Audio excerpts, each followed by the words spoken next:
Bueno, empezamos. Bueno, Alfredo hizo su doctorado en la Universidad Nacional de Mar del Plata, bajo mi dirección.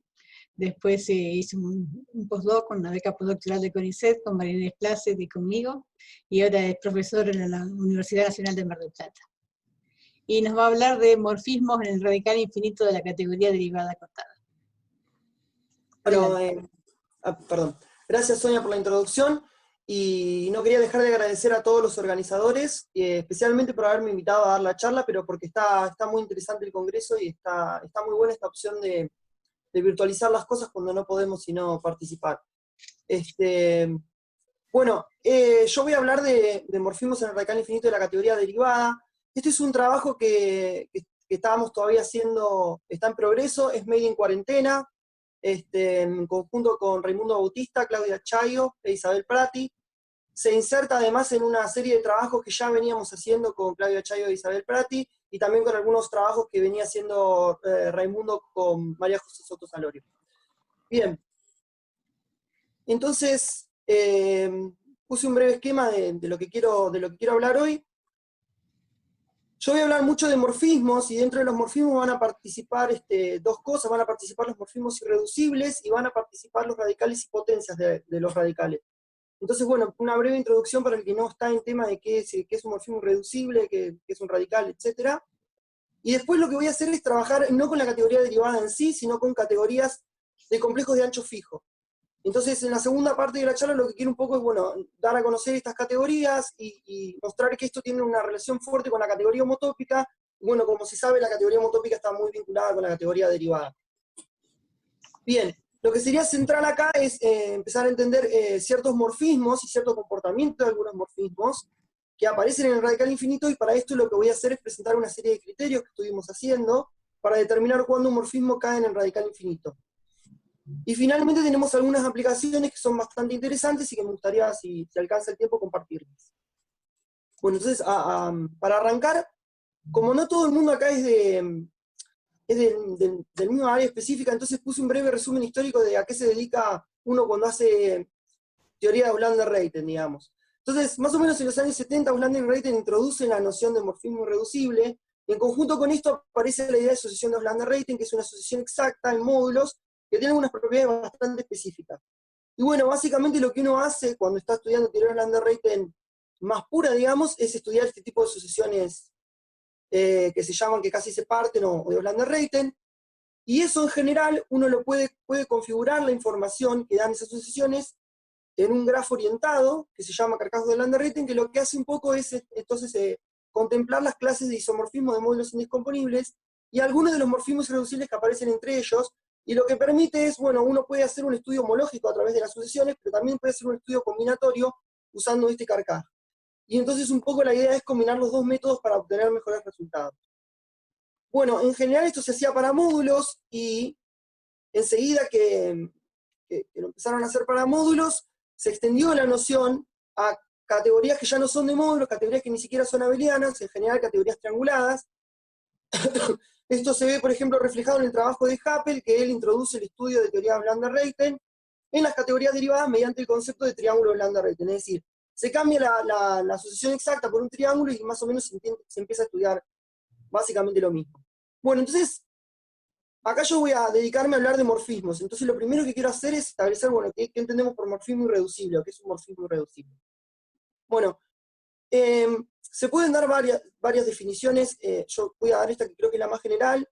Si uno tiene un morfismo XY con dos objetos, no necesariamente indiscomponibles, yo lo que le voy a pedir a la categoría es que por lo menos sea Krull-Smith para que estas definiciones funcionen bien. Vamos a decir que el morfismo es irreducible si no es una sección ni una retracción. ¿Esto qué quiere decir? Esto quiere decir que el morfismo no tiene ni inversa derecha ni inversa izquierda, y que además, si yo logro factorizar el morfismo como una composición, o sea, logro factorizar el morfismo por otro objeto, como una composición de dos morfismos, entonces esa factorización tiene que ser de alguna forma trivial.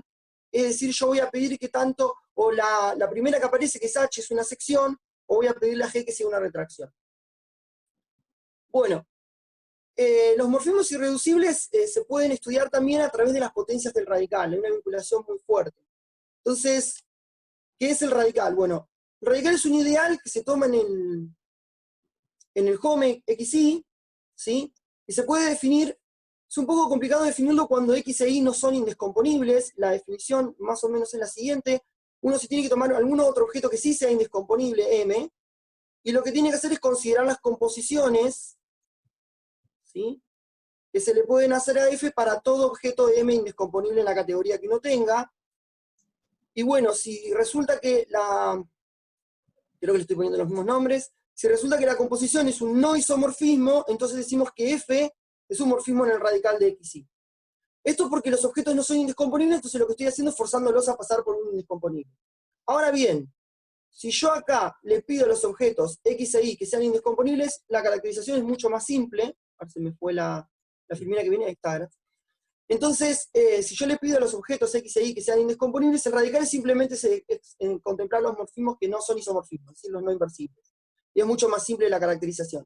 Lo que pasa es que uno en general no tiene siempre necesariamente que los dos x e y sean indescomponibles. Ahora vamos a ver en un ratito, cuando uno empieza a trabajar con asociaciones de Land-Reiten, que en general lo que pasa es que las puntas de las asociaciones son indescomponibles, pero el módulo o el objeto que aparece en el medio no lo es. Entonces, como que esta definición ahí se queda un poco corta. Bueno, y uno con el radical, como es un ideal, lo que puede hacer es empezar a definir potencias del radical. Y hay dos maneras de definir el radical a la n, por lo menos en una categoría Cruel-Smith, que la idea es, bueno, uno en general lo que pone es la definición inductiva, que es decir, f es un morfismo que está en la potencia enésima del radical. Sí, solo sí, bueno, necesito objetos para que lo factoricen, pero la idea es que lo puedo escribir como una suma, ¿sí?, de cosas que están en el radical con cosas que están en la potencia anterior, es decir, en el radical a la n-1. Ahora, esto se puede cambiar por una definición no inductiva y decir que, por ejemplo, el morfismo f, esto es equivalente a decir que el morfismo f se puede escribir como una composición de n morfismos, todos en el radical. ¿De acuerdo? Pero ahora en el radical de... Bueno, acá cambian los radicales porque tengo que ir poniendo composiciones, ¿no? Entonces no van a ser de xy, sino que van a ser de x en mi, de mi en algún otro objeto indescomponible, y así hasta que llega a la y. Pero bueno, puedo dar esas dos definiciones. Y finalmente, lo que vamos a hacer es decir, bueno, el radical infinito va a ser la intersección de todas las potencias naturales del radical. Y una cosa que dije antes es que los morfismos irreducibles están vinculados a las potencias del radical. Esto viene dado por el siguiente resultado, que dice que si uno tiene lo que mencioné antes, si uno tiene que por lo menos x o y, alguno de los dos es indescomponible, y el morfismo es irreducible, entonces lo que se sabe es que el morfismo está en el radical, y no está en el radical al cuadrado. En general, para módulos, Bautista probó que esto es un... no. Para módulos, si le pedimos a x e y indescomponibles, entonces esto es un sí solo sí. ¿De acuerdo? Si no, no. Si no es falso. Bueno, entonces uno más o menos cuando tiene un morfismo irreducible sabe en qué potencia el radical va a caer. Está esperando que caiga en el radical y no va a caer en el radical cuadrado. La idea es que uno en realidad quiere hacer esto con casi cualquier morfismo que aparece. Es decir, si yo tengo un morfismo que no es irreducible, bueno, entonces lo interesante sería poder decir si está en una potencia del radical a la n, y no en el radical a la n-1. Uno siempre quiere tener ese límite para saber en dónde paró el morfismo. O sea, si el morfismo no para, entonces lo que va a pasar es que el morfismo va a caer en radical infinito. Que eso es lo que un poco vamos a estudiar hoy al final de mi charla.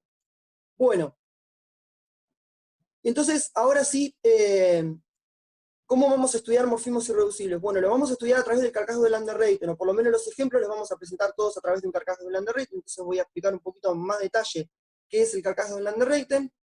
Este es un grafo orientado, como dije antes, que va a tener, bueno, vamos a poner un vértice en este grafo por cada clase de objetos isomorfos no indescomponibles. ¿De acuerdo? Por cada clase de isomorfismo de objetos no indescomponibles. Y voy a poner una flecha entre entre dos vértices cualquiera, si yo tengo un morfismo irreducible que corresponde a los objetos correspondientes a los vértices. Lo que pasa con este carcaje en general es que, bueno, puede tener más de una componente conexa. ¿De acuerdo? Es decir, yo por ahí no puedo conectar todos los puntos, y lo que tengo que hacer es tomar la unión de todas las componentes conexas. Me queda generalmente cuando las álgebras son de tipo de representación infinito, esto es lo que pasa, ¿sí? Bueno, esto es lo que respecta a morfismos, ¿sí? De la manera que uno los va a visualizar, que es esto que es el carcaje. Para la segunda parte yo dije que iba a introducir esta categoría, y ahora voy a explicar cuál es el rol de esta categoría en todo lo que estamos tratando de estudiar, porque en definitiva lo que quiero hacer es estudiar morfismos en la categoría derivada, pero lo que vamos a hacer es estudiarlos a través de este tipo de categorías que son un poquito más simples, ¿sí? A la hora de hacer algunas cuentas. Entonces, bueno, para cada n natural uno se puede tomar la subcategoría plena de la categoría de de complejos con entradas de módulos, pero acá lo que vamos a hacer es restringir, y en vez de tomar un módulo cualquiera, vamos a tomar módulos proyectivos finitamente generados. Es decir, mis complejos van a ser de la siguiente forma. Voy a tener un complejo, ¿sí? Esto quiere decir que cuando yo compongo estos dos morfismos me da 0, es lo único que necesito para que sea un complejo, con entradas en ProYA. Esto quiere decir que estas entradas que están acá son módulos proyectivos finitamente generados. Y lo que vamos a pedir es que, bueno, si yo fijé el ancho en n, este complejo tenga rango n en el siguiente sentido, es decir, afuera de lo que sería el intervalo natural 1n, todas las entradas tienen que ser nulas, las voy a obligar a ser nulas. La primera motivación de esto fue definirla para n igual a 2. Para n igual a 2 aparece la categoría C2 ProYA, esta la introdujo Raimundo Bautista en el 2004. Bueno, la idea, y después enseguida el año siguiente fue generalizada para n mayor que 2, con tal vez otro objetivo, pero un poco la primera idea es que esta categoría C2 de ProYA tiene un montón de información de la categoría de módulos. Ahora voy a pasar a explicar un poco mejor esa parte. Bueno, y lo que tienen estas categorías es que, como dije antes, son un poquito más complejas que las de módulos, pero son un poquito más simples que pasar directamente a la categoría derivada. Bueno, y tienen buenas propiedades. Por ejemplo, son Krull-Smith, que es lo que yo necesito para hacer el estudio de morfismos irreducibles. Son exactas, esto quiere decir que existen sucesiones exactas. Si bien las sucesiones exactas acá, hay sucesiones exactas, no son en el mismo sentido que uno las piensa en módulos, pero tienen más o menos las mismas propiedades. Es decir, todavía no es una categoría triangulada, ¿sí? Pero tampoco es abeliana. Entonces es como una cosa que se queda en el medio entre lo que serían categorías de módulos que son abelianas y categorías trianguladas que serían la homotópica o la derivada. Tengo algo en el medio. Otra cosa que es muy importante es que estas categorías tienen suficientes proyectivos inyectivos. ¿De acuerdo? Entonces uno puede... Y para nosotros todavía más importante es que estas categorías admiten sucesiones que casi se parten de las sucesiones de Blander-Rayten. ¿Qué es una sucesión de Blander-Rayten en esta categoría? Bueno, es una sucesión exacta, en este sentido de categoría exacta, ¿sí? Tal que, bueno, es simple esto. Le voy a pedir a los objetos que están en las puntas L y N que sean indescomponibles, y a los morfismos que participan en la sucesión, le voy a pedir que sean irreducibles. Y acá aplica lo que dije antes. Acá uno cuando está estudiando una sucesión exacta de este tipo, o sea, una sucesión de Blander-Rayten, le va a funcionar pedir que L o M sean indescomponibles, pero en general el M no tiene por qué ser indescomponible. ¿De acuerdo? Entonces acá voy a estar estudiando un morfismo irreducible que no va entre indescomponibles, sino que va de un indescomponible a uno no indescomponible, y lo mismo acá, de uno no indescomponible a un indescomponible. Entonces es interesante tener la caracterización cuando por lo menos uno es indescomponible, pero no siempre voy a poder tener que los dos sean en este tipo de estudios. Bueno, y otra cosa que es fundamental de este tipo de categorías, y que básicamente lo que permite es hacer las cuentas en los ejemplos, pero también sirve para probar un montón de cosas, es que en 2015, en la tesis de Isabel, Chayo, Soutosalorio y Prati, mostraron que el carcaj de Blander-Rayten de esta categoría, de la CN, para cualquier N, se puede construir usando un algoritmo de tejido, que es básicamente muy similar o casi el mismo que se usa para construir el carcaj de Blander-Rayten que uno usa usualmente en la categoría de módulos. Pero básicamente eso es lo que me da garantía de que si yo, de alguna forma, sé construirme el carcaj de la categoría de módulos, porque eso tampoco es trivial siempre, entonces voy a tener bastantes chances de poder construir el DCN ProYA. ¿Por qué? Porque, bueno, el de módulos se va a parecer mucho al DC2, y si uno puede armar el DC2, puede tratar de pasar al DC3 y así sucesivamente, y la idea con esto es ir creciendo, ¿sí? Entonces, acá viene mi mapa de categorías y qué es lo que queremos hacer y dónde se mete esta categoría nueva que aparece acá en el medio. Bueno, en general, y esto lo explicó un poco Yadir ayer, entonces yo lo voy a hacer un poco más breve para no repetir tanto, pero uno lo que quiere hacer es estudiar esto, cómo se incluye la categoría de módulos, ¿sí? Dentro de la categoría derivada acotada, y acá en general lo que uno está estudiando en teoría de Blander-Rayten es tratar de entender el carcaj de Blander-Rayten, describir componentes, describir sucesiones de Blander-Rayten, si se puede los objetos indescomponibles, y mejor todavía si se puede describir todos los morfismos irreducibles. Eso es más o menos lo que uno está buscando hacer. O por lo menos, si no, describir cómo es el comportamiento de los complejos y sobre todo de los morfismos. Bueno, entonces lo que probó Raimundo es que acá hay una equivalencia, no directamente con C2, pero a uno lo que tiene que hacerle a C2 no es muy difícil, es le saca los objetos inyectivos, es decir, cociento módulo objetos inyectivos, y lo que puedo hacer es pensar a Modá como si fuera una categoría de complejos proyectivos, ¿sí? Con dos entradas, muy simple. Bueno, y a su vez, lo que dijimos antes, los objetos acá, siempre los puedo identificar con objetos acá, porque bueno, acá tengo objetos que son más largos, ¿sí? Los de dos entradas en particular son objetos acá adentro, entonces tengo inclusiones, ¿sí? Y bueno, lo que explicó Yadira es que en general, por ahí por lo menos para mí, es más fácil entender la categoría derivada directamente como esta es la categoría que la forma que presentó la categoría derivada Yadira, que es mirarla como, bueno, complejos acotados en homología de entradas proyectivas. ¿De acuerdo? Bueno, entonces, acá tenemos una inclusión seminatural, ¿sí? ¿Por qué? Porque, bueno, me sobran algunos objetos. Yo acá veo más objetos de los que veo acá. En realidad veo menos, ¿sí? Porque acá los veo acotados y acá veo todos. Pero acá tengo ciertos objetos que me sobran, que son los objetos proyectivos e inyectivos. ¿Por qué? Porque acá estoy cocientando por homotopía. Acá pido que las cosas sean homotópicamente no nulas, y acá tengo algunos objetos que son homotópicamente nulos. Pero también, otra vez es fácil, tengo que sacar objetos proyectivos e inyectivos, y entonces tengo la inclusión derechita acá. Entonces, un poco lo que uno quiere hacer es cambiar esta ruta de entender moda adentro de la categoría derivada, por decir, bueno, voy a tratar de entender cómo se mete Cn adentro de la categoría homotópica. Y esto incluye ver cómo se mete C2, ¿no? Entonces uno puede cambiar este mapa por todo este camino. Y bueno, y lo que dije antes, esto tiene sus ventajas de considerar esta categoría. Entonces, una de las cosas fundamentales que uno quiere hacer es no solamente quedarse con que quiero entender cómo son los objetos en Cn y cómo son los morfismos en Cn, sino que lo que quiero entender es, bueno, ¿qué información me da Cn de la categoría siguiente? ¿Por qué? Porque la idea es la siguiente. Cuando uno hace tender el n infinito de alguna forma, Cn se parece cada vez más y más y más y más a la categoría homotópica. Entonces, lo que uno quiere entender es ese proceso. A medida que va creciendo el n, ¿qué información puedo deducir de los n chiquitos, que son los fáciles de construir, para ver qué información puedo entonces sacar de la categoría homotópica? Entonces hay dos cosas que uno quiere hacer con la categoría Cn. Bueno, primero, probar propiedades intrínsecas de la categoría. Y segundo, encontrar cómo esas propiedades me dan información de la categoría homotópica. Entonces hay dos cositas que uno tiene que tener en cuenta. Bueno, entonces, a la primera cosa que se puede ver es que, vamos a ver si puedo pasar, ahí está. Bueno, hay doble información que me da Cn de respecto de Cn más 1. Primera cosa es, yo acá lo que quiero hacer es llevarme objetos y llevarme morfismos.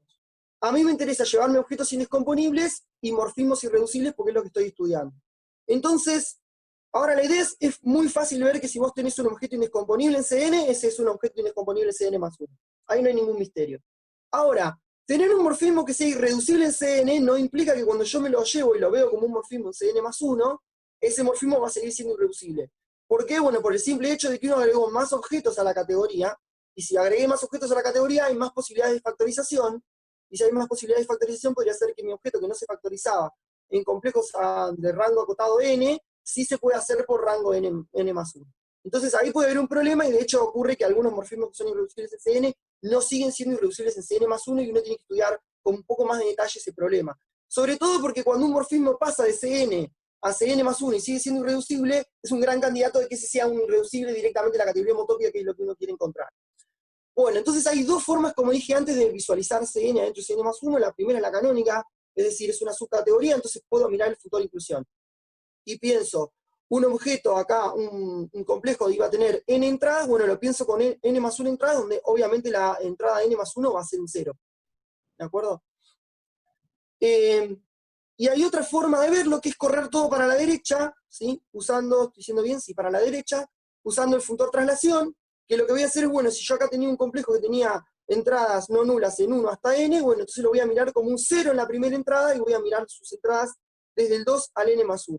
Y lo interesante de estos dos funtores es que dan distinta información, y además la información es complementaria respecto de los morfismos.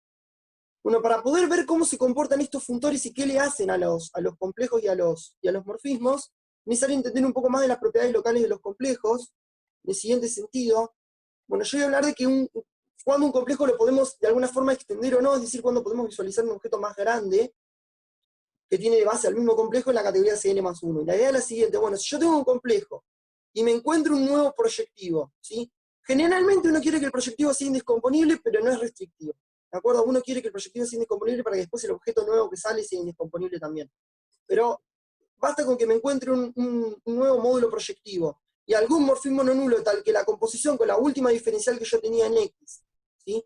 Acá no puse quién es este. Esta sería la última diferencial que yo tenía en X, lo compongo con el nuevo morfismo, me dio 0, eso quiere decir que yo ahora me puedo armar un complejo más grande, ¿no? Si yo tenía, lo voy a anotar porque si no me faltó anotar el X. Si uno tenía x1 y llegaba hasta xn, lo que estoy diciendo acá es básico, ¿no? Le digo, bueno, si yo me encuentro un morfismo nuevo, es este que estoy llamando de prima n, y algún proyectivo nuevo, tal que la composición me da 0, Bueno, lo que yo estoy haciendo es construirme un complejo que ahora tiene n+1 entradas, entonces es un complejo Cn+1. Y la idea con este complejo es que si yo lo hice y mi X era indescomponible y el proyectivo que agregué en la punta es indescomponible, voy a poder probar que ese complejo es indescomponible, y lo que estoy haciendo es adivinar más o menos cómo son los objetos que van a aparecer en Cn+1, a partir de los que yo tenía en Cn, que eso también es un poco la idea para determinar objetos indescomponibles. Bueno, entonces, si pasa esto, yo voy a decir que el complejo se puede extender. Y lo que me va a interesar a mí, para que el morfismo se comporte bien, es que el complejo en realidad no se pueda extender a derecha. Y tengo una forma para verlo dualmente a esto, donde yo, digo, puedo hacer lo mismo para la izquierda. ¿De acuerdo? O sea, puedo hablar si se extiende o no se extiende a la izquierda. Bueno, entonces, lo que probamos en un trabajo previo con Chayo y Prati es que si, uno tiene un morfismo irreducible en Cn, entonces se cumple lo siguiente: si el X es indescomponible y no se extiende a la izquierda, entonces la irreducibilidad del morfismo se preserva por el funtor trasladar a la derecha. Igualmente, si uno tiene que el Y es indescomponible y no se extiende a la derecha, entonces cuando uno incluye ese morfismo sigue siendo irreducible. Bueno, y como corolario de esto se puede obtener lo que estábamos buscando, es decir, si uno junta las dos condiciones, y ahora sí estoy analizando una flecha en el carcaj porque es un morfismo, no puedo hacerlo sobre una asociación de Lander-Rayten, pero lo puedo hacer flecha a flecha, que igual sigue siendo interesante. Yo tengo X e indescomponibles, le pido a X que no se extienda a izquierda, le pido a Y que no se extienda a derecha, entonces un morfismo que es irreducible en Cn va a ser irreducible en Cn+1. Vale aclarar, acá yo pongo sí solo sí, pero vale aclarar que la vuelta vale sin ninguna condición, es decir, si algo es irreducible en Cn+1, en particular tiene que ser irreducible en Cn. Acá lo que interesa es la primera inclusión, o sea, la primera implicación. Bueno, entonces esto más o menos da el panorama de qué puede esperar uno que pase con Cn, o por lo menos con el carcaj de Lander-Rayten de Cn, cuando yo lo quiero visualizar en Cn+1. Ahora bien, uno podría preguntarse, ¿qué pasa si elimino estas hipótesis? Lamentablemente si uno elimina estas hipótesis, lo que va a tener es que puede pasar cualquiera de las dos cosas. Es decir, un morfismo que era irreducible puede ser irreducible o puede ser que no. Depende de muchos factores, ya no es una propiedad tan local de los complejos X y Y, tengo que mirar el álgebra como global. Y hay algunas cosas que hicimos respecto a esto, pero ya es mucho más vago el resultado que uno obtiene. Entonces el siguiente paso es decir, ahora entiendo cómo va Cn a Cn+1, lo que quiero es saltar a la categoría homotópica, ¿no? Aplicando esto. Bueno, entonces había un resultado de Bautista y Souto-Salorio que ya más o menos decía cómo hacer esto, pero es bastante restrictivo, ahora voy a mostrar por qué. Ellos piden un morfismo irreducible, ¿sí? En Cn, le piden a X y Y que no tenga sumandos inyectivos, y piden que Y sea un complejo indescomponible, pero ahí le piden que satisfaga esta condición, que es que la primera y la última entrada sean 0, y esto lo restringe muchísimo al complejo I. Sobre todo para cuando el n es chiquito, que es lo que uno más o menos sabe construir. Si el n es grande, esto no restringe tanto, pero construir n grande sigue siendo difícil, entonces es como que la ventaja se pierde un poco ahí. Bueno, y entonces ellos prueban que el morfismo es irreducible en la categoría homotópica, si, solo si, la primer diferencial que aparece en X es un monomorfismo. Nosotros mejoramos un poquito la condición de Y, pues la condición de X es básicamente la misma, pero le vamos a pedir a los dos que sean indescomponibles. Y acá ellos no pedían que X fuera indescomponible. O sea, se gana y se pierde siempre. Y nosotros lo que logramos probar es que si uno tiene un par de complejos indescomponibles, tal que otra vez las mismas condiciones que pedí antes, X no se me extiende a izquierda, Y no se extiende a derecha, entonces un morfismo que era irreducible en Cn sigue siendo irreducible en la categoría homotópica. ¿De acuerdo? Bueno, entonces hagamos un mini ejemplo rápido de cómo aplicar esto. Bueno, entonces, esto es un álgebra de caminos, y lo punteado acá significa que cuando yo haga la composición o la multiplicación, como lo quieran ver, de alfa con beta, me va a dar 0. ¿De acuerdo? O beta con alfa. Depende para qué lado uno está componiendo. Bueno, entonces uno puede construir, como dije, para n chiquititos es fácil construir el carcaj de Cn, en este caso es de tipo finito, y me queda esto, el carcaj. Lo que puntea acá es lo que no voy a ver en la categoría homotópica, ¿sí? Estos son los objetos que son homotópicamente nulos y van a desaparecer. Que da la coincidencia que son los objetos proyectivos inyectivos de esta categoría. Bueno, acá me aparecen todos los complejos indescomponibles que voy a tener de tres entradas, o de por lo menos 3 entradas, porque algunos tienen 0. Bueno, y entonces ahora la idea es que uno puede aplicar, por ejemplo, el teorema de Bautista y Souto-Salorio, y lo que tiene que hacer es identificar los que tienen ceros, ¿sí? Entonces, de todos estos morfismos irreducibles, el teorema de ellos, para un n pequeño, me da solamente estos 3 morfismos que van a ser irreducibles en la homotópica. Es decir, que todavía no estoy viendo casi nada de información. En cambio, si uno cambia y usa las condiciones que vimos nosotros, se mejora muchísimo, sobre todo en n pequeños, como dije antes, y todos los que están pintados en azules son irreducibles en la homotópica, El rojo no es irreducible en la homotópica, pero resiste bien cuando uno le aplica el funtor trasladar a la derecha, y el verde no es irreducible en la categoría homotópica, pero resiste bien cuando uno le aplica la inclusión. Para ver esto no es muy difícil, se puede ver en esta misma categoría. Por ejemplo, uno puede ver que este que va de 0, 0, P3, y yo le pusiera un 0 acá adelante, es como si lo mirara acá, ¿no? Bueno, y estoy mirándolo acá, estoy viendo que este morfismo, que acá lo veo irreducible, cuando aparezca un lugar más adelante va a aparecer P1, y se me va a factorizar. Tengo una pregunta en el... cuando digo resistir me refiero a que cuando le aplique el funtor va a seguir siendo irreducible. O sea, no se destruye. A eso me refiero. Porque en general puede tener mal comportamiento cuando vos le aplicás el funtor. Una cosa que pasa en la homotópica es que vos le aplicás trasladar para cualquier lado y algo que era irreducible sigue siendo irreducible. Acá vos lo trasladás y no necesariamente va a ser irreducible. Eso es un problema del funtor traslación cuando lo querés restringir. Eso y que algunos complejos ni siquiera están definidos y no los podés trasladar. Tenés dos problemitas. Pero bueno, y otra cosa que no me quiero olvidar de decir es que además, yo simplemente con hacer la C3 ya no necesito seguir para adelante, porque si uno mira con detalle, y esto porque uno más o menos conoce lo que está buscando, voy a hacer esto, creo que no me estoy comiendo ninguno, bueno, si uno mira acá, y mira esta porción del quiver y se olvida de la flecha roja esta que no funcionaba en la homotópica, o la flecha verde, incluso estas azules me sobran, y lo que pasa acá es que yo tengo todos los objetos indescomponibles que me van a aparecer en la categoría homotópica, de hecho los tengo sobre esta parte. Acá lo que estoy haciendo es incluir trasladados de estos a propósito para ver que también me aparecen los morfismos de conexión. Entonces lo que estoy viendo con esto es que con esta porción del quiver de C3 ya tengo toda la información de la categoría homotópica que yo estaba buscando, salvo trasladar cosas. Es decir, yo lo que tengo que hacer ahora es trasladar esto para un lado y para el otro. O sea, se puede trasladar con entero negativo, entonces uno puede ir para atrás o para adelante, pero acá tengo los morfismos de conexión y me dicen cómo tengo que pegar esas copias. Entonces, mirando C3 ya tengo toda la información, por lo menos lo que respecta al carcaj de Lander-Reyten, de la categoría homotópica. Y en general pasa con muchas álgebras, que son las que se denominan derivadamente hereditarias o equivalentes a una álgebra hereditaria a nivel derivada, que lo que pasa con esto es que los complejos tienen un ancho máximo, es decir, que yo me puedo extender hasta cierto punto y después voy a ver todos ceros, porque no puedo tener cosas más largas que un cierto n. Cuando ese es el caso, uno simplemente lo que tiene que hacer es considerar la C del ancho máximo que tienen los complejos, y aparece, como mostré en este ejemplo, toda la información de la categoría homotópica. Es decir, que eso más o menos, uno ya tiene cierto control y está bastante bueno el factor que tiene. Y puede construir la categoría homotópica a partir de la CN. Ahora, el problema es cuando me salgo de las derivadamente hereditarias, que los complejos entonces lo que hacen es crecer infinitamente, si no tienen ninguna cota. Entonces lo que viene ahora es un poco lidiar con ese tipo de ejemplos. Me voy a olvidar un rato de las hereditarias, tenemos otros trabajos que siguen en la línea de hereditarias, pero bueno, hay otras formas de manejarlas para terminar de complementar este tipo de información. Pero yo ahora lo que sigue en la charla me voy a sacar y me voy a pasar a álgebras que son de Strong Global Dimension infinita, para el que sabe lo que es eso, no lo quiero definir. No quiero perder más tiempo porque encima debo estar atrasado ya con lo que quiero decir. Bueno, y acá aparece la concatenación de complejos. Es decir, lo que pasa es que con las álgebras esas donde los complejos pueden crecer indiscriminadamente, lo que puedo hacer siempre es empezar a ver qué complejos más chiquitos los puedo pegar y obtener complejos más largos. La concatenación que estoy poniendo acá es la más simple de todas, es pegar por un morfismo no nulo, no puse pero debería ser no nulo, ¿sí? El de este que aparece acá es no nulo, tal que cuando yo haga, o sea, ensamble este complejo con este, me quede un complejo más largo.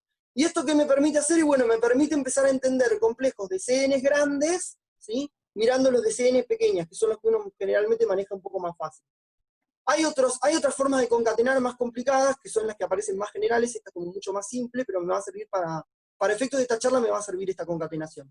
Y lo que tiene interesante esto es que hay un resultado de Happel y Zachariah que básicamente nos permite decir que si yo estoy enganchando el complejo X con el complejo Y por un morfismo no nulo D, y X e Y son indescomponibles, entonces el complejo resultante también es un objeto indescomponible. Entonces un poco uno puede empezar a adivinar qué complejos indescomponibles van a empezar a aparecer en la CN más grande. Y ahora lo que quiero hacer es entender el comportamiento de esos complejos y qué morfismos se me factorizan por ese tipo de complejos. Y ahí viene el primer criterio que tenemos, que dice lo siguiente. Esto ya del trabajo actual, que todavía está, algunas de estas cosas se están mejorando todavía. Pero bueno, voy a pedir un álgebra de Artin. Para el que no sabe lo que es un álgebra de Artin, es un álgebra de caminos. Esto es un poco más general. Y voy a pedir que exista un complejo Z indescomponible en la categoría homotópica y algún morfismo D no nulo también. Otra vez me comí el no nulo acá. Tal que el complejo se pueda autoconcatenar. si lo puedo hacer, si yo puedo armarme Z de Z, entonces me puedo armarlo todas las veces que yo quiera. Esa es más o menos la idea. Y entonces acá yo estoy dando la idea de que los complejos crecen mucho, ¿no? Porque uno dice, bueno, pegué Z con Z, pero puedo copiar todas las copias de Z que yo quiera, y entonces ahí yo tengo un complejo que crece y no está acotado. O sea, que acá ya maté las hereditarias. Las hereditarias, las derivadamente hereditarias no van a cumplir este tipo de hipótesis, ya me estoy encargando directamente de las que tienen, que no están acotadas, ¿sí? Me paso a la siguiente rama de álgebras. Bueno, entonces ahora voy a agarrar un morfismo cualquiera, no estoy pidiendo que el morfismo sea irreducible, esa es la parte interesante de este criterio, puedo analizar sobre cualquier morfismo. Lo que estoy pidiendo al morfismo es que vaya entre complejos acotados, ¿de acuerdo? No es necesario ni siquiera que los dos estén en SN, porque yo podría agarrar siempre el más grande entre estos dos y van a estar en SN.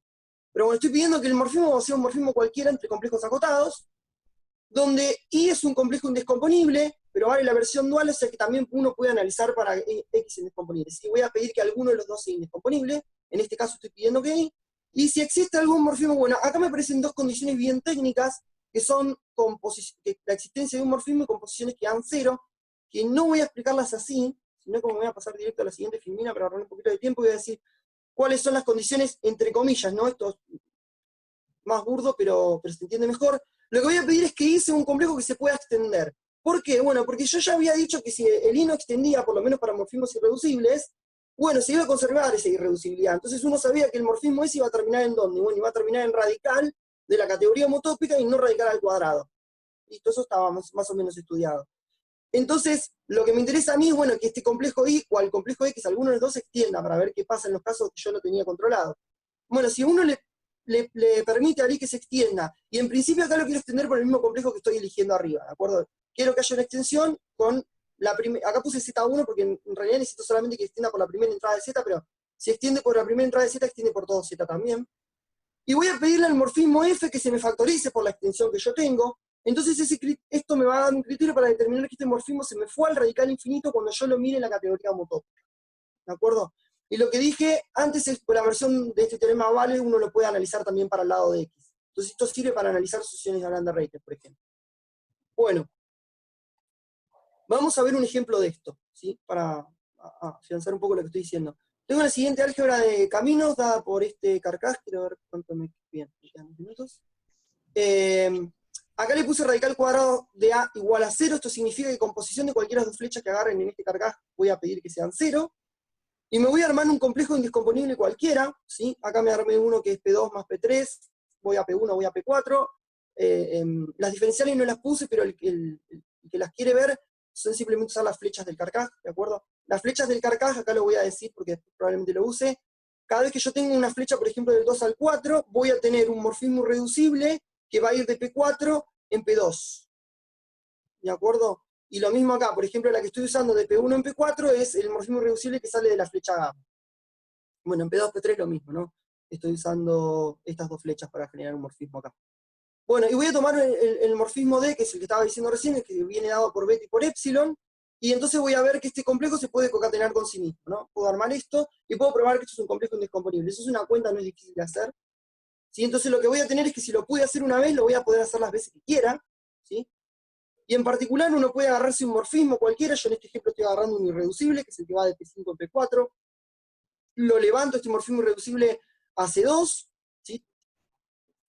Y tengo un morfismo irreducible entre complejos, y lo que puedo ver es que, bueno, que en particular, por ejemplo, este morfismo se me factorizó por la extensión que yo le di a I, ¿no? Que la extensión es agarrar 0P4 y pegarle Z. Esta sería la extensión de I. Bueno, y como pasó eso, entonces el criterio me está diciendo que este morfismo se fue a radical infinito. Bien. Tenemos algunos casos especiales de criterios que funcionan, no me voy a detener demasiado con esto. Lo que sí quiero decir acá es que estos casos especiales ya no son tanto para morfismos de complejos, ¿sí? Porque lo primero yo vi cuando un morfismo que estaba en CN se me iba a radical infinito. Esto tiene que ver más con entender a moda dentro de la categoría homotópica, y entonces estos criterios se ocupan de morfismos entre módulos proyectivos, ¿de acuerdo? Entonces acá lo que estoy trabajando es con un ciclo nulo que va de P1 en P1, que lo factoricé a propósito por algún P2 proyectivo. Acá algunas cosas se pueden mejorar, por ejemplo, no necesito que el P2 sea el mismo P2 que aparece acá. Yo le puse así porque es el caso más simple, pero uno podría tener una familia de P1, P2, P3, hasta llegar de vuelta a P1, o sea, podría haber más en el medio, pero lo que sí necesito es que en algún momento el ciclo se me haga cero. Bueno, entonces eso, ¿qué me genera? Bueno, me va a generar un criterio para determinar Primero que estos dos morfismos que aparecen acá, en la factorización del ciclo nulo, se van a radical infinito. Esto es un caso especial que ayuda muchísimo cuando uno está estudiando composición de morfismos irreducibles, y si tengo un segundo al final de la charla voy a tratar de hablar de eso. Bueno, y en particular uno puede empezar a entender los complejos de dos entradas que vienen dados por estos morfismos como diferencial, que estos son los que van a dar paso a los módulos. Fíjense que los módulos yo dije al principio que se podían identificar con complejos de dos entradas proyectivas. Entonces acá más o menos lo que uno está tratando de ver es decir, bueno, acá yo tengo un morfismo que va de un Q en el trasladado de Q, y este morfismo también se me fue a radical infinito. Y bueno, si uno pone más, alguna que otra hipótesis más, es decir, que hay un PK realmente en el medio, como dije antes, entonces directamente uno puede decir que el morfismo se fue no solamente a radical infinito, sino que se fue a radical infinito al cuadrado. ¿Sí? Se puede empezar a mejorar este tipo de cosas. Porque uno lo que quiere hacer después es decir, bueno, tengo los morfismos en radical infinito, lo que quiere hacer con radical infinito, que también es un ideal, es estudiar potencia, ver si es nilpotente. Bueno, eso está en progreso todavía. Tenemos alguna sospecha de que sí es nilpotente para algún cierto tipo de álgebras, pero todavía no pudimos probar ni siquiera cuál es el orden de nilpotencia. Así que por ahí estamos todavía trabajando con ese tipo de cosas. Bueno, y lo que voy a hacer ahora es hablar de aplicaciones que tienen esto. Hay más criterios, ¿no? Acá no puse todos, puse estos dos, porque son como los más interesantes, pero hay un par más, que se deducen más o menos del mismo tipo de análisis. Acá me voy a ocupar de álgebras Nakayama gentiles. Esto es a modo de ejemplo, agarramos esta familia y empezamos a aplicar los criterios para ver qué tipo de información uno podía usar y ver realmente aplicando los criterios. Las álgebras Nakayama vienen dadas por dos carcaj. Uno es este que puse yo acá, que es un ciclo orientado, y el otro es uno de tipo de lo que se llama Dynkin N, que es una cosa linealmente orientada, ¿no? Una tira de flecha linealmente orientada con un punto suspensivo que tiene n vértices. Lo que pasa con esto es que yo le voy a pedir que sea gentil al álgebra. No voy a decir todo lo que es gentil, lo dijo Yadir ayer, pero para nosotros lo que significa gentil en este tipo de álgebras es que si aparece una relación cero, por ejemplo yo acá tengo una relación cero, la relación cero es de a lo sumo largo 2, ¿de acuerdo?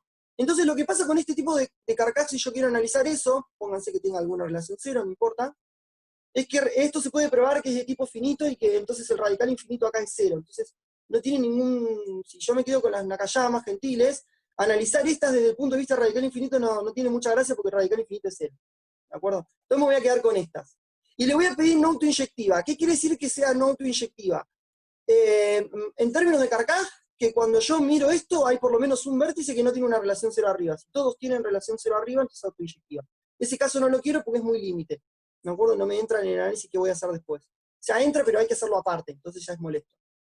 Bueno, entonces voy a considerar este tipo de carcaj, este tipo de álgebra de camino dada por este tipo de carcaj, y lo que decía antes es que si yo tengo acá una relación cero, voy a prestar atención a esto, a los vértices que caen sobre una composición nula de flechas. ¿De acuerdo? Bueno, entonces si uno aplica el criterio directamente sobre... Me fui para atrás, quería ir para adelante.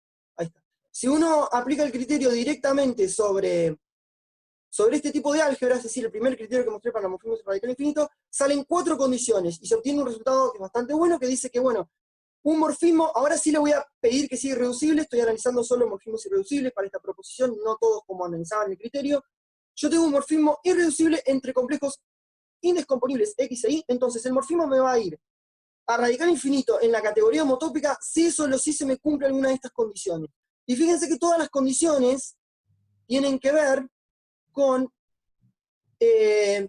alguna relación 0RI. Es decir, lo que tengo que empezar a mirar es los proyectivos que están sobre el proyectivo indescomponible que está sobre la relación 0. Bueno, hay 4 casos. Uno es que, y la otra cosa interesante es que, yo no lo dije mucho cuando presenté el criterio, pero es que el criterio te permite solamente mirar la última o la primera entrada del morfismo que vos tenés. El resto como que mucho no importa porque tiene buen comportamiento porque ya está dentro de algo que anda bien. Entonces, uno tiene que mirar la última entrada y la última entrada le tiene que pasar una de dos cosas. Bueno, si es el morfismo que va de PRI más 1 en PRI, es decir, el morfismo dado por la flecha que tengo en el carcaj, entonces el morfismo se va a dar radical infinito. Esa es una de las condiciones. Si voy de 0 en PRI, y acá importa que sea 0 y no cualquier otra cosa, tiene que ser el morfismo nulo, pero tiene que ser yendo de 0 en PRI porque quiero que sea mono, y la única forma que sea mono es que haya un 0. ¿Bien? Y dualmente vale lo mismo, si tengo la flecha que viene del vértice de la relación 0 yendo a la anterior, o tengo yendo de la relación 0 en la primera entrada al 0 como morfismo nulo, y acá también importa que este sea E. Entonces tiene que ser 0 sí o sí acá. Bueno, si tengo alguna de estas 4 condiciones, entonces yo tengo que mi morfismo se fue a radical infinito. Y uno podría decir, bueno, ¿y qué pasa con el resto de los morfismos irreducibles entonces? Está bien, estos vos pudiste decir que están en radical infinito aplicando el criterio. Lo interesante sería, bueno, ¿qué hago con el resto? Porque tengo un montón de morfismos irreducibles que no cumplen esas condiciones. Entonces lo interesante sería decir en qué potencia radical están. Y lo que uno puede probar es todavía más sorprendente, es decir, bueno, el resto se comporta bien. Es decir, yo tengo una álgebra Nakayama gentil, no autoinyectiva, con el carcaj como dije antes, todo igual. Tengo un morfismo irreducible entre complejos indescomponibles en la CN, entonces tengo una de 2 opciones. O el morfismo es irreducible en la categoría homotópica, es decir, el comportamiento ya es bueno y se queda ahí quieto y no se va a factorizar por nadie más, o directamente el comportamiento es malo y se va a radical infinito, ¿no? Que, o sea, satisface alguna de las condiciones anteriores. Entonces lo que está bueno de esto es que acá el criterio te muestra que, si bien no es un sí solo sí el criterio, no puedes decir está en radical infinito, sí solo sí pasa lo que dice el criterio, en este tipo de álgebra sí es cierto eso. ¿De acuerdo? Es decir, el criterio da a todos los morfismos que se van a radical infinito, por lo menos hablando de irreducibles. Entonces está bastante completo. Lo que pasa es que cuando vos, por ejemplo, tenés en tu álgebra pedazos hereditarios, hay otro tipo de morfismos que se van a radical infinito que no cumple con el criterio. Entonces en el criterio no se puede pedir el sí solo sí. Pero bueno, si uno no sabe en qué parte del álgebra aplicarlo, sí funciona bien el sí solo sí. Así que el criterio más o menos está bastante acertado. Bueno, entonces ahora acá restringí directamente y me fui a dimensión global 2. Ahí explico por qué me fui a dimensión global. Esto es medio caprichoso, sobre todo para hacerlo acá en la charla, porque la idea es la siguiente: si yo me pido dimensión global 2, lo que estoy pidiendo es que no haya relaciones 0 acá consecutivas. Es decir, que cuando yo tengo una relación 0, los vértices de acá no están sobre relaciones 0. ¿Qué gano con esto? Gano que condición B y condición D son vacías. Es decir, que esto se vuelve un sí solo sí, vale A o vale C. ¿De acuerdo? Y con eso simplifico un poco la combinatoria que tengo que hacer para presentar los resultados que vienen ahora. Así que acá me voy a restringir a dimensión global 2, no porque no valga más general, sino porque es más fácil de contar. Y quiero sacar esto que quedó en el medio, a ver si te doy maña cómo hacerlo. Ahí está, bien. Bueno, y probamos el siguiente resultado, que ya no es sobre morfismos irreducibles, sino que ya directamente es sobre sucesiones de Lander-Reyten. Probamos que es equivalente el hecho de que exista un par de morfismos en CN, ¿sí? que tienen composición no nula, y que cuando yo los compongo se me van a radical infinito al cuadrado, a que existe una sucesión de Lander-Reyten en CN de la forma X.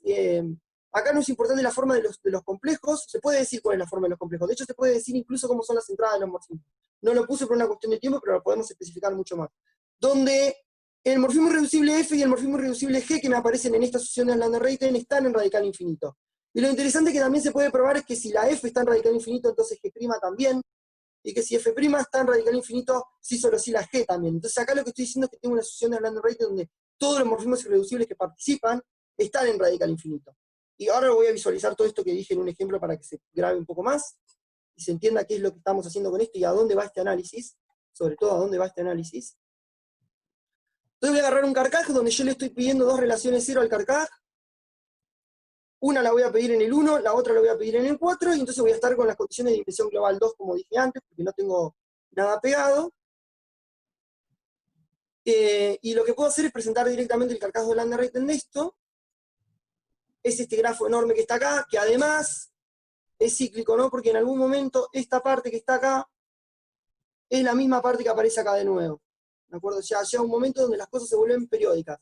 Yo lo voy corriendo y vuelve a aparecer del otro lado. Y lo que puedo hacer es decir, bueno, si uno mira con cuidado y aplica el criterio, uno tendría que poder clasificar todas las flechitas que aparecen ahí son morfismos irreducibles, entonces uno tendría que poder clasificarlas con el teorema que dijimos recién. Y si uno se pone a mirar, ¿sí? Lo que tiene que ver es decir, bueno, ¿dónde estaban las relaciones 0? Y bueno, las relaciones 0 estaban en el 1 y en el 4. Entonces, les tengo que marcar por acá. Bueno, tienen que ver con estas cosas. Tienen que ver con complejos que empiezan en el 4 y complejos que terminan en el 4, complejos que empiezan en el 1 y complejos que terminan en el 1. Y si uno mira y aplica el criterio, lo que sale, lo voy a poner directamente, porque si no voy a perder mucho tiempo. No avanza. Ahí está. Y si uno mira y aplica el criterio, lo que aparecen son todas esas flechas rojas. Es decir, todas esas flechas rojas son los que están satisfaciendo tanto o la condición A o la condición C. Si uno se pone a mirar más fino acá, por las hipótesis que yo le puse al álgebra, no hay condición C y no hay condición D, como dije antes, porque la dimensión global de esta es 2. ¿Sí? Entonces no voy a encontrar de otro tipo. Los que estoy encontrando acá son solamente condición A y condición C, y ahí los marqué todos. Y entonces uno lo que ve además de que, bueno, y el resto de las flechas que quedaron en negro son irreducibles en la categoría homotópica. Entonces lo que estoy viendo acá es un pedazo conexo, ¿no? Lo que uno empieza a mirar acá, bueno, esto es un pedazo conexo de alguna componente conexa de la categoría homotópica. Y de hecho, en este tipo de ejemplos es más particular todavía, porque si uno mira, estas flechas dividen al quiver en partes. Y si uno se pone a mirar un poco más profundo todavía, lo que pasa es que me pasa esto, ¿no? Tenía marcados estos morfismos, entonces tengo como unas líneas que están separando el quiver, lo están dividiendo en componentes. Acá es todo conexo, ¿sí? Porque tengo las flechas. Pero cuando vaya a la homotópica esto se va a desconectar. Porque el morfismo que está en radical infinito en el carcaj no lo visualizo, desaparece. Entonces ahí lo que estoy viendo es la desconexión. Y entonces lo que estoy pudiendo hacer es interpretarlas directamente de cuáles son las componentes. Bueno, esto es una componente que va a ser de tipo Z infinito, la de abajo también, y la que está en el medio, y esta que quedó pegada acá, son de tipo Z infinito infinito. La clasificación de componentes para este tipo de álgebra se conoce, entonces uno ya sabía más o menos que esas componentes iban a aparecer. Lo que no sabía, por ejemplo, es qué complejos caen en cada componente, qué morfismos irreducibles hay en esas componentes, ese tipo de cosas uno no lo sabe. Y bueno, y ahora lo que nosotros podemos hacer además es estudiar, además del tipo de componentes, el comportamiento de las componentes, que es un poco lo que viene ahora. Como segunda aplicación tenemos composición de morfismos, antes que me olvide, y lo puse en la filmina para no olvidarme, lo tengo marcado también. ¿Cómo estoy de tiempo? Ya estás excedido. Estoy pasadísimo. Bueno, termino con esto y no doy la otra aplicación de composición de morfismos, perdón. Tengo la asociación de Hollander-Reyten con morfismos en radical infinito, como había prometido. Acá está. Estas dos azules que están acá son asociaciones de Hollander-Reyten, aparecen en el carcaj, son asociaciones de Hollander-Reyten en CN, y si uno se pone a mirar, todos los morfismos que participan acá están en radical infinito. O sea que esta asociación se destruye por completo cuando uno levanta esto a la categoría homotópica. Entonces estas son las que dan más información todavía, porque además de decirme que se separan, me están diciendo, o sea, tienen un complejo en cada componente, en una componente distinta. Es decir, me están dando un montón de información de cómo se separan estas categorías a medida que uno va creciendo, crecer el N. Bueno, gracias. Termino acá porque la otra aplicación sí que no voy a demorar 5 minutos. Ok, muchas gracias. ¿Hay preguntas? Pongo para el que quiere ver la filmina. Sí, yo tengo dos preguntas. Dale. La primera es, ¿qué tan probable o qué tan factible es generalizar tus resultados para álgebras pues que no sean, por ejemplo, Nakayama, ¿no? Que, por ejemplo, sean gentiles, pero no Nakayama? Gentiles completas, te voy a contestar con una conjetura mía. Gentiles completas no sé porque es mucho. Si vos este teorema le sacás la parte que dice Nakayama gentil y le ponés que el álgebra sea discreta, yo creo que vale. Igual, así como está. Si borrás todo esto. Ese en autoinyectiva probablemente sí. Autoinyectiva se quede. Pero si yo borro Nakayama gentil con el ciclo orientado y le pongo que el álgebra sea discreta, yo calculo que esto, yo todos los ejemplos que hice, tengo un lema que usa fuertemente que es Nakayama, entonces no tengo la prueba completa. Pero yo calculo que esto es para discreta. Okay. Lo estuvimos pensando también. Lo que pasa con las gentiles, para la respuesta más completa a la pregunta, es que tengo que mirar la Strong Global Dimension primero antes si es gentil o no el álgebra. Porque si es de tipo hereditario es otra el análisis. Ok. Y la segunda pregunta, bueno, tiene más que ver con un resultado que comentaste, comentabas que la CNPROSH se puede calcular utilizando un algoritmo de tejido. Y comentabas que, lo comentaste como que era para todo tipo de álgebra, pero ¿es cierto? O sea, ¿es para todo tipo de álgebra o hay algún tipo de restricción? No, es para álgebras de Artin, según tengo entendido. Te puede contestar mejor Isabel, que es la que hizo el... Es para, perdón, que me meta, pero sí, es para todo, para cualquier álgebra de Artin. Qué interesante. Lo que pasa es que el resultado es general, pero hacer el quiver, después hay álgebras, si se complica en moda para hacer un quiver de la categoría moda de módulos, imagínate en los complejos.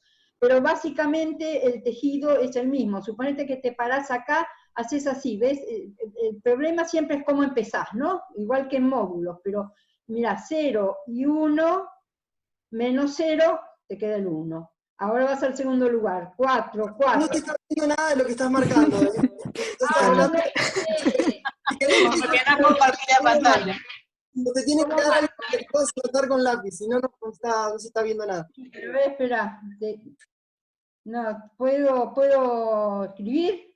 No, No sé. Ahí está, podés. Ahora sí, debería estar. Ahora podés. No te dejaron escribir. no, hay un participante nada más está, ¿eh? Escribo yo, No. no, escribo y total es lo mismo, ya sé lo que querés explicar. O sea, el algoritmo... Ahí puedo. Mirá, Yadira, el tejido es así, entrada a entrada. Ujú. Acuérdense que nosotros split 0 y 1, cocientado con 0, me queda el 1. Ahora Ok. agarro la segunda entrada, 4, 4, cocientado con 4, me queda el 4. 1, Ok. 2, cocientado con 2, me queda el 1. Y ese es el mismo tejido que uno hace en módulos sobre los complejos. El problema siempre es... Bueno, no sé si queda claro. Sí, sí, sí, muchísimas gracias. ¿Hay más preguntas?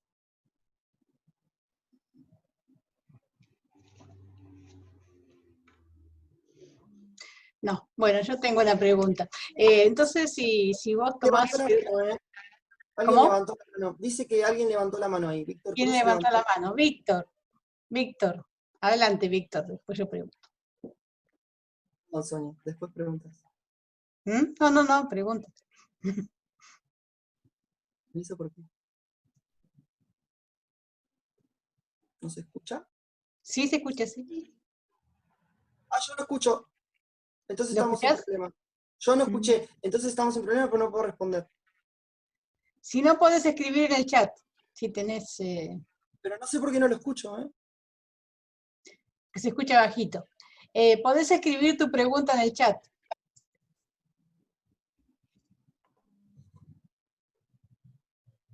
Víctor. Ahora lo perdí yo también. Yo no lo escuché en ningún momento, por eso, pobre, no le voy a responder nada, sino...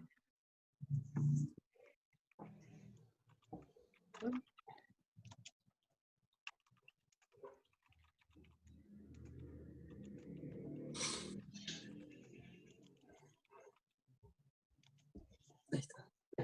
A ver.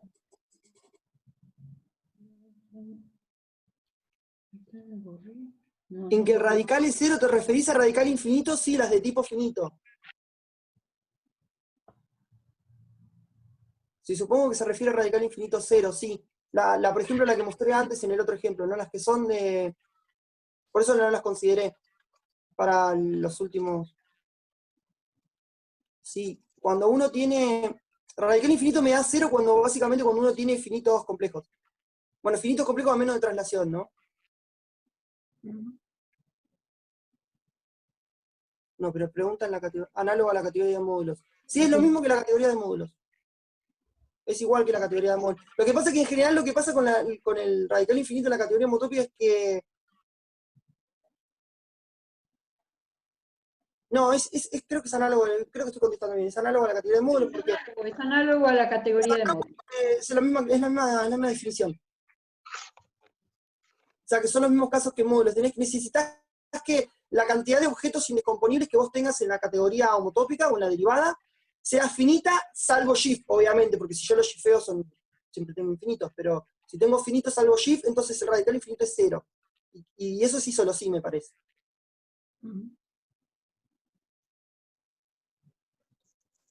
Ya para la categoría dudo un poco más, pero me parece que sí solo sí. ¿Hay otra pregunta?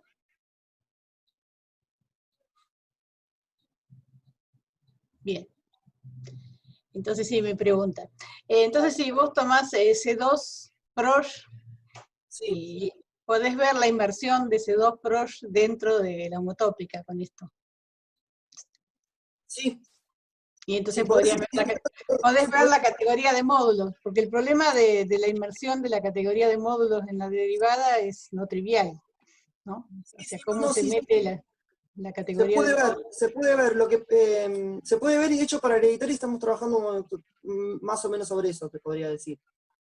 Con derivadamente hereditaria. Sí, porque es más fácil. Porque acá el problema es que yo lo presento para Nakayama, porque cuando vos vas a hacer una discreta cualquiera, la cuenta la puedes hacer, el ejemplo lo puedes hacer, pero se vuelve más manejable el Quiver igual. Es decir, te queda este mismo formato de Quiver que presenté acá, y cuando vas a hacer la división te queda la misma división, pero los complejos que aparecen son muchísimo más complicados. Igual los complejos indescomponibles los podés sacar de las listas que hay para Gentle, pero se empieza a poner más difícil. Y cuando vos le sacás, por ejemplo, la limitación de que es Gentle y le pedís a la Nakayama, por ejemplo, que tenga relaciones más largas que largo 2, yo hice ejemplos. Y te puedo mostrar que los CN salen, pero no podés clasificar todos los morfismos tan fácil así. Y las componentes las ves mucho más chiquitas, entonces tenés que irte a un N muy grande para empezar a ver un poco de información más general como esto. Y ahí cuando el N empieza a crecer mucho, ya se pone cada vez más denso, porque los complejos empiezan a complicar, los morfismos empiezan a complicar, y ya armar el ejemplo es difícil. Entonces esa es un poco la limitación que vos tenés para verlo todo entero, pero sí, en las hereditarias se puede, por ejemplo. ¿En las hereditarias o derivadamente hereditarias? No, en las derivadas. Derivadamente hereditario, estoy diciendo tipo hereditario, vamos a decirle. Tipo hereditario, ok.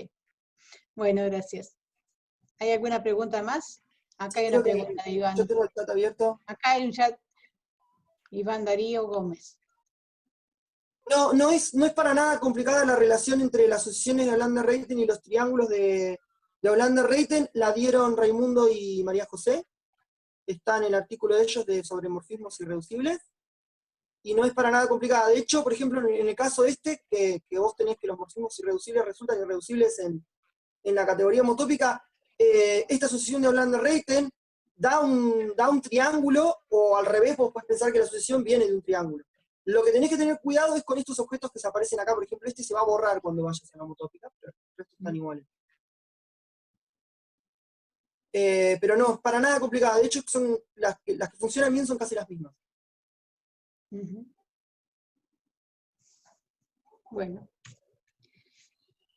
Bueno, si no hay más preguntas, le agradecemos a Alfredo y a Julia, que habló más temprano.